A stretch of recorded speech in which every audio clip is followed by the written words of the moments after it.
পূৰ্বতেই কৰ্ণবীৰে কথা দিছিল আৰু সেই কথা ৰখাৰ উদ্দেশ্যে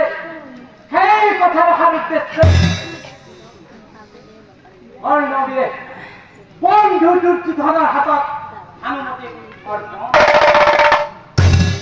এয়াই হ'ল বন্ধুত্ব। আজিকালি আমাৰ বন্ধুত্ববোৰ তেনেকুৱা হয়নে? আমাৰ বন্ধুত্ববোৰ তেনেকুৱা হয়নে?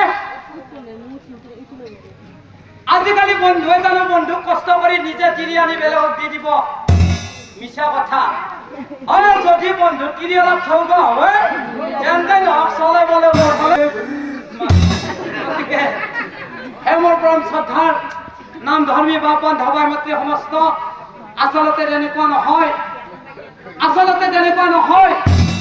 বন্ধুত্ব কৰিলে সদায় কৰ্ণ আৰু দুৰ্যোধনৰ দৰেই কৰিব। বন্ধুত্ব কৰিলে সদায় কৰ্ণ আৰু দুৰ্যোধনৰ দৰেই। কাৰণ কিয় জানে ৰাইজ? এজন ভাল বন্ধু এখন কিতাপৰ সমান। এজন ভাল বন্ধু এখন কিতাপৰ সমান। অদয়া কৰা দয়া মই